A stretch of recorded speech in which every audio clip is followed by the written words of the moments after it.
अस्सलाम वालेकुम dear students, आप देख रहे हैं सैदिल एकेडमी और हाजिर हैं हम लोग क्लास 9th बायोलॉजी के बायोडाइवर्सिटी चैप्टर की एक और न्यू वीडियो के साथ। आज की इस वीडियो के अंदर हमारा लास्ट टॉपिक डिस्कस होने वाला है, वो है conservation of the biodiversity. Conservation का मतलब होता है प्रोटेक्शन, यानी कि किस तरह से बायोडाइवर्सिटी को बचाया जा रहा है। और बायोडाइवर्सिटी से हम पहले ही मुराद ले चुके हैं प्लांट लाइफ और एनिमल लाइफ, यानी हमारे पास जो जानदार मौजूद हैं हम उन जानदारों को किस तरह से बचा सकते हैं। सबसे पहले हमारे मुल्क की बात हो रही है। इस पैराग्राफ के अंदर बयान किया जा रहा है पाकिस्तान जो है दुनिया के उन कुछ कंट्रीज़ में से है जिनके अंदर हर तरह का जियोग्राफिकल स्ट्रक्चर मौजूद है, जहाँ पर जो ज़मीन मौजूद है वो मुख्तलिफ तरह की मौजूद है। यहाँ पर ब्लेंड ऑफ लैंडस्केप्स हैं, यहाँ पर मुख्तलिफ नज़ारे मिक्सचर के तौर पर मौजूद हैं। जैसे पाकिस्तान के अंदर आपको मैदान नज़र आ जाएंगे, सहरा यानी डिज़र्ट आपको नज़र आ जाएगा। उसके अलावा आपको यहाँ पर जंगलात, पहाड़ और प्लेच्यूज भी नज़र आ जाएंगे। प्लेच्यूज कहा जाता है कि जब ज़मीन का एक टुकड़ा ऊपर की सतह पर इस तरह से मौजूद हो और बाकी का हिस्सा नीचे मौजूद हो, तो ये प्लेच्यूज कहा जाता है। तो इस तरह के मुख्तलिफ नज़ारे आपको मिल जाएंगे। और यहाँ पर बयान किया जा रहा है कि यहाँ पर कोस्टल एरियाज़ भी मौजूद है, साहली इलाके भी मौजूद हैं और पहाड़ी इलाके भी मौजूद हैं। तो अरेबियन सी के साहली इलाके यहाँ पर मौजूद है जो बलूचिस्तान और कराची के करीब लगते हैं।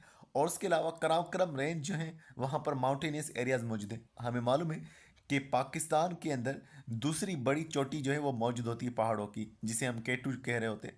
तो इस तरह से यहाँ पर मुख्तलिफ जो है जगहें मौजूद हैं, तो जगहें अलग अलग हैं तो बायोडाइवर्सिटी भी अलग होगी। अब यहाँ पर बयान किया जा रहा है कि पाकिस्तान के अंदर मुख्तलिफ हैबिटेट्स मौजूद हैं, यानी कि जगहें जो हैं उनकी बहुत सारी किस्में हैं। जिसे हम पहले बयान कर चुके हैं कि सहरा का इलाका अलग होगा, रेगिस्तान का माउंटेनियस एरिया अलग होगा और फॉरेस्ट वाला इलाका अलग होगा। तो ये मुख्तलिफ हमारे पास डाइवर्सिफाइड हैबिटेट्स हैं, अलग अलग जगहें मौजूद हैं। और इस तरह से नज़ारे भी जो हैं वो भी अलग अलग मौजूद हैं। तो इस तरह से हमारे पास रिच बायोडाइवर्सिटी मौजूद है, यानी कि ये इलाके ऐसे हैं जिनमें बहुत सारे जानदार मौजूद हो सकते हैं। तो फाना भी हमारे पास बहुत है और फ्लोरा भी बहुत है। फाना कहा जाता है एनिमल्स को, फाना भी बहुत है, एनिमल लाइफ भी बहुत है और प्लांट लाइफ जो है वो भी बहुत ज़्यादा मौजूद है। अब मज़ीद यहाँ पर बयान किया जा रहा है कि हमारे पास एडिड एरियाज़ भी हैं और सेमी एडिड एरिया भी हैं।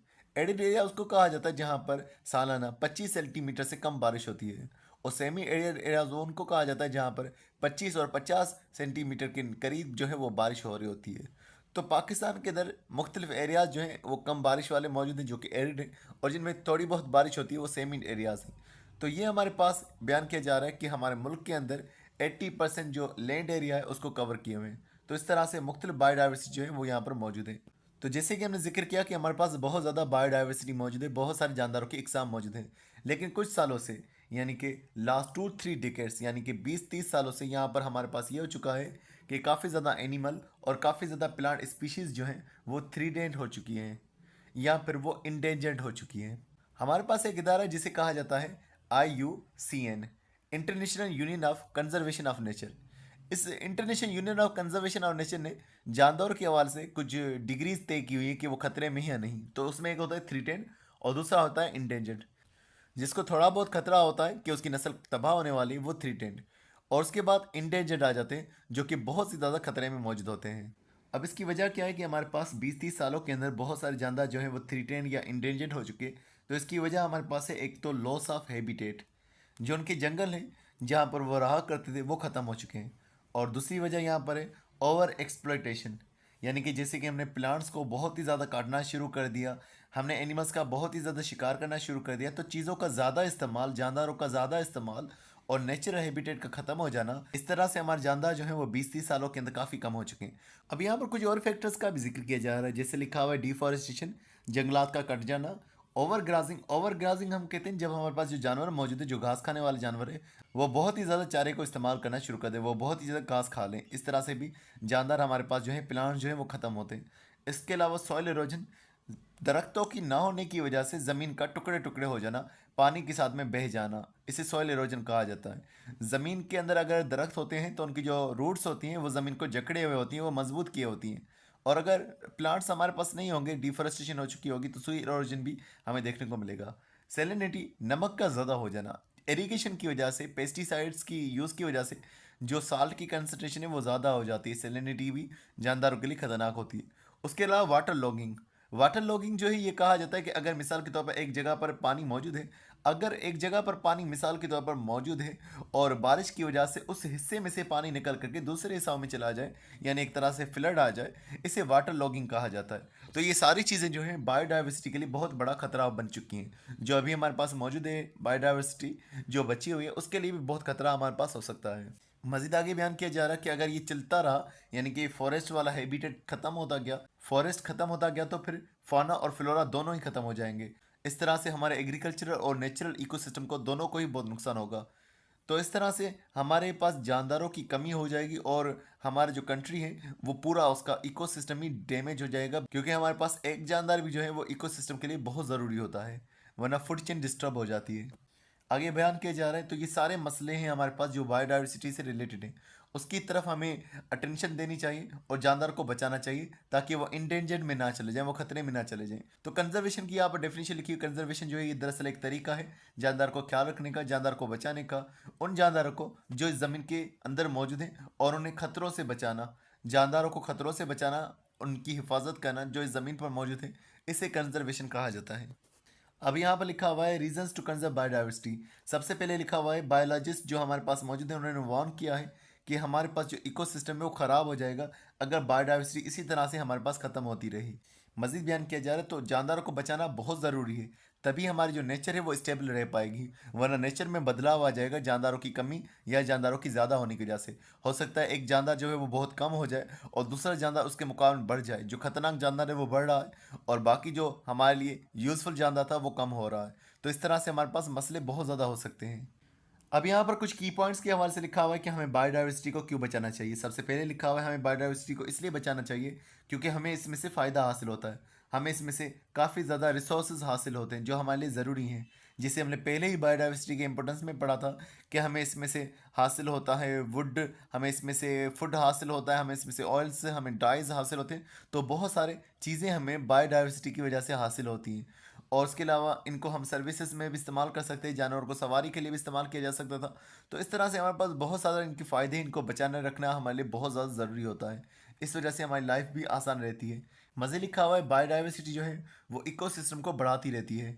बायोडाइवर्सिटी इस तरह से इकोसिस्टम को बढ़ाती है, मिसाल के तौर पर अगर हमारे पास दरख्त मौजूद हैं तो दरख्तों की वजह से हमारे पास काफ़ी सारे जो एनिमल्स हैं वो उनके अंदर आकर छुपते हैं और इसी तरह से हमारे पास काफ़ी सारे बर्ड्स जो हैं वह भी अपने अंडे जो हैं वो दरख्तों के ऊपर देते हैं। तो इस तरह से अगर दरख्त मौजूद रहेंगे तो इकोसिस्टम के अंदर जानदार जो हैं वो भी बढ़ते रहेंगे और वो अपने हैबिटेट के अंदर सर्वाइव कर पाएंगे। लेकिन अगर हैबिटेट ही नहीं होगा, उनका घर ही नहीं होगा, उनकी जगह ही नहीं होगी, तो जानदार हमारे पास मौजूद नहीं रहेंगे। तो इसी तरह से यही बात लिखी गई, अगर हमने बायोडाइवर्सिटी को नहीं बचाया तो हमारे फूड चेन जो है वो पूरी डिस्टर्ब हो जाएगी और इसी तरह से हमारा पूरा एक इकोसिस्टम जो है वो भी ख़त्म हो जाएगा।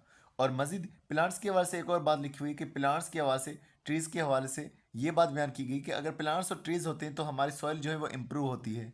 एनिमल्स का भी यहाँ पर ये रोल होता है कि एनिमल्स जो है वो न्यूट्रिएंट्स ज़मीन को देते हैं। जब एनिमल्स ज़मीन को न्यूट्रिएंट्स देते हैं, यानी एनिमल अगर कोई मर जाता है तो उसके न्यूट्रिएंट्स ज़मीन में चले जाते हैं, प्लांट्स और ट्रीज़ इस तरह से ग्रो करते हैं। तो इस तरह से इन तीनों जानदारों की वजह से सॉइल इम्प्रूव होती है। एनिमल्स की वजह से सॉइल फर्टाइल होती है, जरखेज़ होती है, फिर उसमें प्लांट ग्रो कर पाते हैं। तो इस तरह से अगर प्लांट और ट्रीज ग्रो करेंगी ज़मीन पर तो ज़मीन जो है वो इरोजन की तरफ नहीं जाएगी। इरोजन का मतलब ये है कि वो ज़मीन जो है वो टूटेगी नहीं। उसके अलावा उसमें ड्राउट और फ्लडिंग भी नहीं आएंगी। ड्राउट का मतलब है कि बरसात का कम होना और खुश्क साली हो जाए। दरख्तों के ज़्यादा होने की वजह से बारिश ज़्यादा होती है, तो इस तरह से ड्राउट वाली सूरत हाल नहीं आएगी। और फ्लड भी नहीं आ पाएगा क्योंकि दरख्त जो है वो ज़मीन को रोके रखेंगे, इस तरह से वो ज़मीन पानी के साथ बह नहीं जाएगी। तो ये सारी चीज़ें कंट्रोल रहेंगी अगर हमारे पास ज़्यादा प्लांट्स, ज़्यादा ट्रीज़ और ज़्यादा एनिमल्स मौजूद होंगे। अब यहाँ पर हमारे पास एक चार्ट मौजूद है जिसमें लिखा हुआ इंडेंजर्ड, क्रिटिकली इंडेंजर्ड और दूसरा लिखा हुआ वल्नरेबल। वल्नरेबल वो होते हैं जिनको चांस होता है कि वो आगे चल करके इंडेंजर्ड हो सकते हैं। तो वल्नरेबल आगे चल करके इंडेंजर्ड हो सकते हैं। इंडेंजर्ड वो होते हैं जिन्हें खतरा होता है कि वो आगे चल करके पूरी दुनिया से ही ख़त्म हो सकते हैं। तो एक होते हैं इंडेंजर्ड, दूसरे होते हैं क्रिटिकली इंडेंजर्ड, यानी कि जिनको बहुत ही शदीद खतरा होता है कि उनकी तादाद बहुत कम हो चुकी है और वो कभी भी इस दुनिया से चले जा सकते हैं, यानी उनकी नस्ल पूरी बाकी ही नहीं रहेगी। अब सबसे कम खतरा जो है वो इंसेक्ट को है। इंसेक्ट जो है वो बहुत ही कम खतरे में मौजूद है क्योंकि उनकी तादाद बहुत ज़्यादा होती है, उनका ग्रोथ रेट बहुत ज़्यादा होता है। उसके बाद अगर हम बात करेंगे दूसरे नंबर पे मोलस्कस। मोलस्कस वो जानदार होते हैं जो पानी के अंदर अक्सर मौजूद होते हैं और इनके ऊपर एक शेल मौजूद होता है, जिसे ऑक्टोपस मोलस्कस में आ जाता है, स्नेल मोलस्कस के अंदर आ जाता है। इसके अलावा जो मोती जिसमें से हासिल होता है, सिप्पी वगैरह, वो भी मोलस्कस में आ जाते हैं। तो ये भी बहुत ही कम खतरे में मौजूद हैं। फिशेज जो हैं वो भी बहुत ही कम खतरे में मौजूद हैं। तो फिशेज हो गए, इंसेक्ट हो गए, मोलस्कस हो गए, ये बहुत ही कम खतरे में होते हैं। प्लांट्स भी इसी तरह से, उनकी बहुत सारे इकसाम होते हैं, वो काफ़ी ज़्यादा देर तक जो है वो सर्वाइव कर सकते हैं। फूड का भी उनको इतना प्रॉब्लम नहीं होता। तो ये जो है कम खतरे में जानदार हैं। फिर उसके बाद आते हैं रेप्टाइल्स, जिनमें सांप आ गए, हमारे पास क्रोकोडाइल्स आ गए, टर्टल्स आ गए या लिजर्ड्स आ गए। तो ये भी सख्त जान होते हैं जो कि मुश्किल हालात में भी रह सकते हैं। फिर उसके अलावा बर्ड्स जो हैं वो भी मुख्तलिफ कंडीशन में रह पाते हैं। मैमल्स जो हैं उनके लिए अब खतरा हो जाता है कि वो इंसानों की वजह से काफ़ी ज़्यादा डेंजर में आ जाते हैं। और आज के दौर में पाकिस्तान में वैसे ही देखा जाए तो मैमल्स बहुत ही कम रह गए हैं। और सबसे ज़्यादा जो खतरा है वो है एम्फीबियंस को। तो एम्फीबियंस जो हैं ये इतना ज़्यादा वल्नरेबल में है, इतनी ज़्यादा उनकी क्वांटिटी जो है वो इंडेंजर्ड में मौजूद है, और इतनी ज़्यादा क्वांटिटी जो है वो क्रिटिकली इंडेंजर्ड में मौजूद है। तो वल्नरेबल भी है, यानी उनको चांस से खतरे का, काफ़ी ज़्यादा स्पीशीज़ उनकी इंडेंजर्ड में भी है और क्रिटिकली इंडेंजर्ड में भी ये हो चुके हैं। क्योंकि ऐसे जानवर हैं जिनको पानी ज़मीन दोनों चाहिए। तो पानी जो है वो पोल्यूशन की वजह से ख़राब हो चुका है। इस तरह से ज़मीन पर आते दूसरे जानवर इनको खा जाते, तो इनके लिए काफ़ी ज़्यादा मसला हो चुका है एम्फीबियंस को ज़िंदा रहने का। तो इनकी तादाद बहुत कम हो चुकी है। दूसरे नंबर पे मैमल्स की, उसके अलावा बर्ड्स की, फिर रेप्टाइल्स। बाकी जानदार जो है, पानी वाले जानदार जो खासतौर पर है, वो बहुत ही कम जो है नुकसान में है। फिशेज जैसे कि समंदर का एरिया बहुत ज़्यादा है, तो ये बहुत ज़्यादा मौजूद है। इसी तरह से मोलस्कस भी, इंसेक्ट ज़मीन पर होते हैं, लेकिन इनको खाने वाले जो पहले जानदार हुआ करते थे वो अब ख़त्म हो चुके हैं, तो इनका चांस और ज़्यादा बढ़ चुका है। तो ये हमारे पास स्टेटस है जो बयान कर रहा है कि जानदार किस सूरत हाल में मौजूद है। अब हमारे पास एक और टॉपिक मौजूद है जो कि है problem associated to conserve biodiversity in Pakistan. Pakistan के अंदर बायोडाइवर्सिटी को महफूज रखने के हवाले से कौन से मसाइल हमारे पास मौजूद है। यहाँ पर एक आर्टिकल का जिक्र है। उस आर्टिकल का नाम है बायोडाइवर्सिटी इन पाकिस्तान की इशूज़। पाकिस्तान में जो बायोडाइवर्सिटी है उसके अहम मसाइल क्या हैं। यह आर्टिकल 2009 में पब्लिश हुआ था। इसके अंदर कुछ चैलेंजेस के बारे में बयान किया गया था कि हमारे पास कुछ चैलेंजेस हैं जिस वजह से हम बायोडाइवर्सिटी एक्शन प्लान को कंटिन्यू नहीं रख पाते, जिस वजह से हम बायोडाइवर्सिटी को बचाने का जो प्लान है, मंसूबा है, उस पर हम अमल नहीं कर सकते। अब यहाँ पर कुछ पॉइंट्स का जिक्र है। जैसे सबसे पहला पॉइंट लिखा हुआ, lake of awareness of environmental issues. लोगों को मालूम ही नहीं है कि जानदार हमारे लिए किस कदर ज़रूरी है। तो लोगों को उनकी वजह से होने वाले इन्वायरमेंटल इश्यूज़ का भी नहीं मालूम कि इकोसिस्टम पूरा ही हमारा डिस्टर्ब हो जाएगा। तो लोगों में ही बहुत ज़्यादा ये मामला मौजूद हैं। ना सिर्फ लोगों के अंदर, ना सिर्फ सिविल सोसाइटी के अंदर, पर जो डिसीजन मेकर्स हैं, जो हमारे पास पॉलिटिशियंस हैं, उनको ही नहीं मालूम कि हमें किस तरह से जानदार को बचाना चाहिए। ना ही कभी वो जानदार के हवाले से कभी भी पार्लियामेंट के अंदर बात भी करते हैं। अब जो दूसरा पॉइंट यहाँ पर बयान किया जा रहा है वो है वीक गवर्नेंस। हुकूमत हमारी कमज़ोर इस मामले में। एक तो उसके अंदर स्लो डिसीजन मेकिंग प्रोसेसेस होते हैं, यानी कि जब भी वो कोई फैसला करना चाहते हैं तो वो बहुत ही स्लो होता है, काफ़ी साल लग जाते हैं उनको कोई फैसला करने में ही। और उसके अलावा उन्हें मुश्किल होती है कोई भी पॉलिसी को डिज़ाइन करने में, वो पॉलिसी ही नहीं बना पाते कि हमें किस तरह से काम करना है। उसके अलावा दूसरी बात यहाँ पर लिखी हुई है, distinction between public and private interest, यानी को ये भी नहीं मालूम कि हमारे खुद के लिए क्या फ़ायदेमंद है और क्या पूरी कौम के लिए फ़ायदेमंद है। तो इस वजह से भी हमारे पास जो है कोई एक्शन नहीं लिया जाता बायोडाइवर्सिटी को बचाने के हवाले से। फिर इसके अलावा लिखा weak capacity of government department. एक तो गवर्नमेंट ने इदारे बनाए हुए, अब गवर्नमेंट ने जो इदारे बनाए हुए उसके अंदर लोग बहुत कम हैं। इंडिविजुअल की कैपेसिटी जो है उनकी तादाद के मुकाबले जानदार बहुत कम है, और जो जानदार मौजूद हैं वो भी ऐसे नहीं कि वो पूरी अपनी परफॉर्मेंस दिखाएं। तो इस तरह से ये हमारे पास मसले हैं। और लास्ट मसला जो सबसे अहम है वो है लेक ऑफ फंडिंग। फंडिंग हमारे पास बहुत कम रखी जाती है इस इन्वायरमेंट को बचाने के हवाले से। तो ये सारे मामला थे जिस वजह से हमारे पास जानदार जो है, बायोडाइवर्सिटी जो है वो कंजर्व नहीं रखी जा सकती गवर्नमेंट की तरफ से भी। अब हमारे पास एक और टॉपिक मौजूद है, problem associated to conserve biodiversity. Biodiversity को बचाने के हवाले से जो मसले मौजूद हैं, और ये मसले किस वजह से मौजूद हैं, ड्यू टू ह्यूमन इंटरवेंशन, यानी कि इंसान की वजह से होने वाले मसलों का यहाँ पर जिक्र किया जा रहा है। सबसे पहले लिखा हुआ है कि international union for conservation of nature, इन्होंने ये बताया कि 75% जो जेनेटिक डाइवर्सिटी हुआ करती थी फसलों के अंदर वो ख़त्म हो चुकी है। यानी फसल तो हमारे पास मौजूद है, लेकिन फसलों के अंदर बहुत ज़्यादा वैरायटी होती थी, वो डिफरेंट डिफरेंट तरह के होते थे। अब वो वैरायटी जो है लॉस हो चुकी है। उसके अलावा 75% जो हमारे पास फिशरीज़ हैं वो ओवर एक्सप्लॉइटेड हो चुकी हैं, यानी हमारे पास जो फिशेस थी उनका इतना ज़्यादा इस्तेमाल किया गया है कि वो ख़त्म होने को है। उसके अलावा समंदर में पाए जाने वाले एक और जानवर का जिक्र है जिसका नाम है कोरल रीफ्स। कोरल रीफ्स को इतना ज़्यादा नुकसान पहुंचाया गया है कि वो अब एक्सटिंक्शन की तरफ जा चुके हैं। सारा जो इन्वॉल्वमेंट है वो मैन की वजह से है। मैन जो है डायरेक्टली या इनडायरेक्टली इन्वॉल्व है। मैंने जो है डायरेक्टली बायोडाइवर्सिटी को तबाह करा, इनडायरेक्टली भी तबाह करा है। तो यहाँ नीचे एक चार्ट मौजूद है जिसमें ह्यूमन इंटरवेंशन का जिक्र है, ह्यूमन एक्टिविटीज़ का जिक्र है कि वो किस तरह से बायोडाइवर्सिटी को ख़त्म कर रहा है। अब यहाँ पर ह्यूमन एक्टिविटीज़ का जिक्र है। ओवर हंटिंग, बहुत ज़्यादा शिकार करना। जब वो बहुत ज़्यादा शिकार करेगा, डायरेक्ट किलिंग करेगा जंगली जानवरों का, तब भी जो है नुकसान होगा। जैसे कि अभी हमारे पास सर्दियों के अंदर कुछ परिंदे आएंगे जो दूर दराज से आएंगे, अब लोग भी आ जाएंगे, उनकी ओवर हंटिंग करेंगे, तो इस तरह से भी हमारे पास वाइल्ड लाइफ जो है ख़त्म होगी। या पहले के दौर में लोग जो थे खुद को अपने आप को बहुत ज़्यादा बहादुर साबित करने के लिए भी वो वाइल्ड एनिमल्स का जानबूझ के शिकार करते थे, हालांकि उनको उनसे कुछ हासिल नहीं होता था, बस अपनी तारीफ कराने के लिए फिर उनकी खाल जो है वो अपने पास रख लेते थे या उनका इस्तेमाल भी करते थे। तो ओवर हंटिंग एक बहुत बड़ी वजह बनी जिससे जानदार जो है काफ़ी ज़्यादा ख़त्म हो गए। पॉल्यूशन एक बहुत बड़ी वजह है जो इंसानों की वजह से हो रही है, जिस वजह से हमारे पास ग्लोबल वार्मिंग भी होती है और इस वजह से भी हमारे पास जानदार जो है नुकसान में पहुंचेंगे। बायोडाइवर्सिटी के अंदर एक और नुकसान उन्होंने किया है, वही डिफॉरेस्टेशन का। जब डिफॉरेस्टेशन वो करते हैं, जंगलों को काटते हैं, सॉइल इरोजन होगी, ज़मीन कमज़ोर होगी, प्लांट लाइफ डिस्ट्रॉय होगी, बारिशें कम होगी, क्लाइमेट बदलेगा, ग्लोबल वार्मिंग इस वजह से भी हो सकती है, बायोडाइवर्सिटी फिर भी नुकसान में पहुंचेगी। उसके अलावा है अर्बनाइजेशन और इंडस्ट्रियलाइजेशन। जैसे जैसे इंसानों की आबादी बढ़ती है, शहर बड़े होते हैं, शहरों के बड़े होने को अर्बनाइजेशन कहा जाता है। और फिर इसी तरह से लोगों की ज़रूरत के मुताबिक कारखाने भी ज़्यादा होते हैं, इंडस्ट्रीज़ भी ज़्यादा होती हैं। तो ओवर पॉपुलेशन की वजह से अर्बनाइजेशन होगी, इंडस्ट्रियलाइजेशन होगी, इस तरह से बिल्डिंग्स बनेंगी, फैक्ट्रीज बनेंगी हमारे पास, इस वजह से भी हमारे पास जंगलों को काटा जाएगा इंडस्ट्रीज लगाने के लिए, या फिर हमारे पास बड़ी बड़ी बाहर सोसाइटीज़ बनाने के लिए। तो इस तरह से हमारे पास बायोडाइवर्सिटी जो है नुकसान में पहुंचेगी। यहाँ पर एक और चार्ट हमारे पास बनाया हुआ है, उसमें बताया जा रहा है कि जानदारों को किस तरह से हमारे पास खतरा हुआ है। एक 39% जिक्र किया जा रहा है हैबिटेट डिस्ट्रक्शन की वजह से, यानी कि जंगलात के ख़त्म होने की वजह से।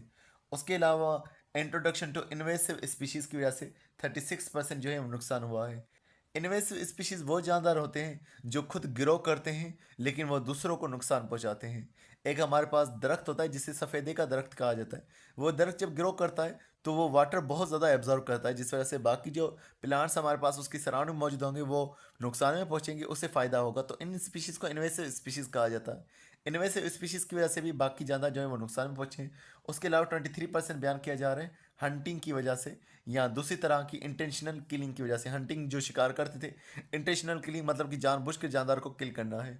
और बाकी 2% में मुख्तलिफ काजेज़ का जिक्र किया जा रहा है। तो इन सारी वजूहत से जानदार हमारे ख़त्म हुए हैं।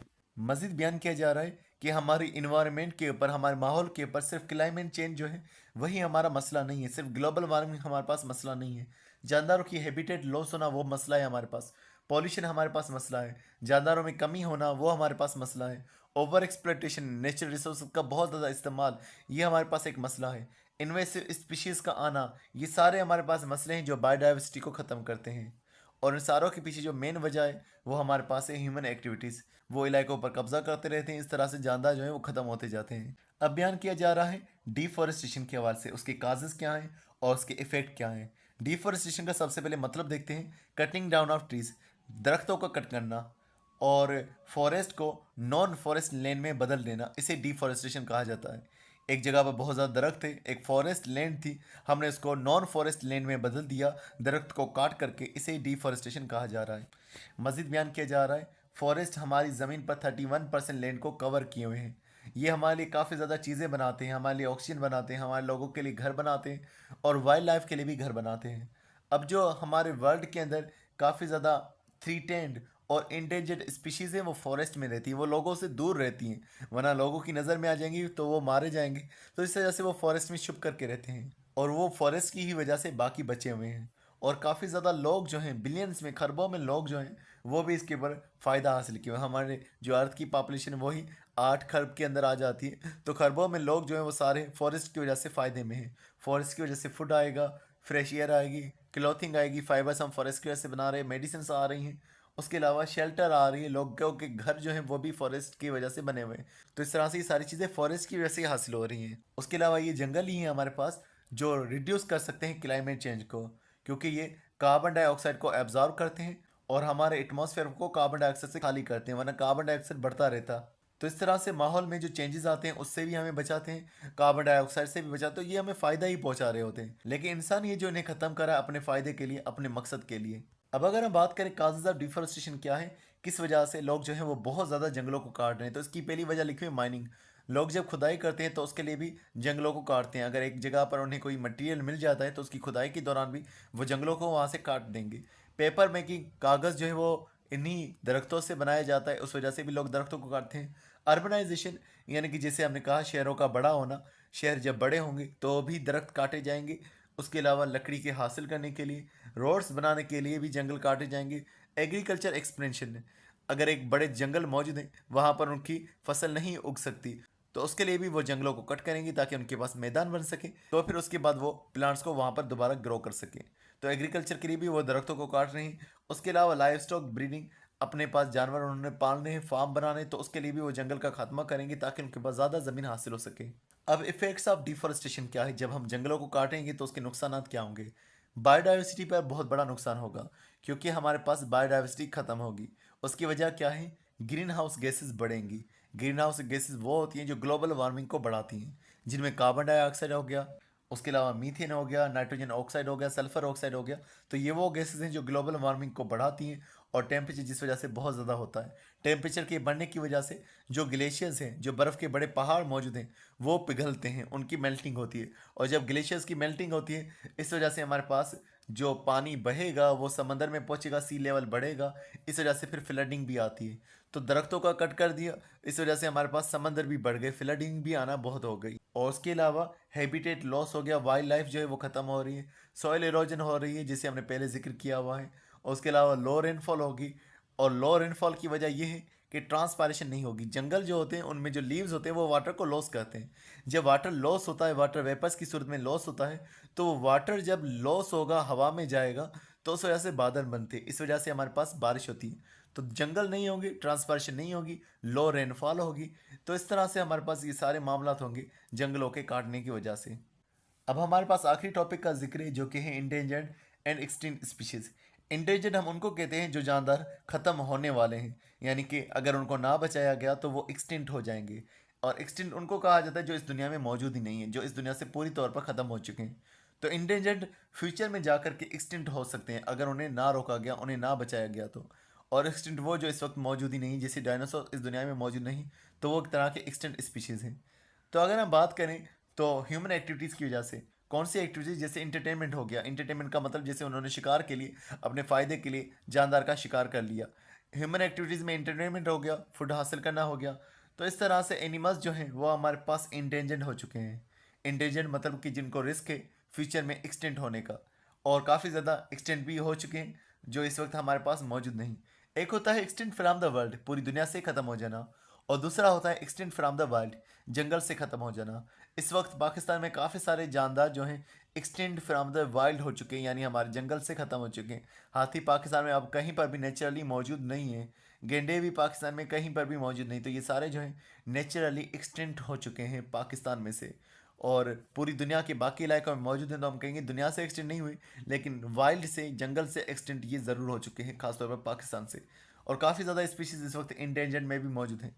तो अब यहाँ पर नाम लिखे हुए उन जानदारों की जो इंडेंजर्ड है। ग्रीन सी टर्टल इंडेंजर्ड हो गया। स्नो लियोपर्ड, पाकिस्तान में शेरों की ये एक किस्म मौजूद है जो बहुत ही कम है। उसके अलावा वल्चर जो है, जो गिद्ध होती थी जो जानदारों को खाती थी मरे हुए को, वो भी अब एक्सटिंक्ट होने को है। उसके अलावा लिखा हुआ है बलूचिस्तान का फॉरेस्ट डोरमाउस, यूरोपियन ओटर, उसके अलावा मार्को पोलो शीप, उसके अलावा ये ब्लाइंड डॉल्फिन हो गया, ये बियर हो गया, ये हमारे पास जो है आईबेक्स हो गया जिसको हम मार्खोर कह रहे हैं, ये Asian black bear, Indus blind dolphin, ये भी पाकिस्तान में ही मौजूद है सिर्फ। तो ये वो जानदार है जो इस वक्त इंडेंजर्ड है, अगर इनको बचाया ना गया तो फ्यूचर में ये एक्सटिंक्ट हो जाएंगे, फिर पाकिस्तान में कोई भी ऐसा जानदार मौजूद नहीं रहेगा। तो ये सुनो आज की में बस इतना ही था, और ये हमारा हुआ चैप्टर कंप्लीट। इंशाल्लाह मिलते हैं नेक्स्ट वीडियो में नए चैप्टर के साथ। तब तक अपना बहुत सारा ख्याल रखिएगा। अस्सलाम वालेकुम।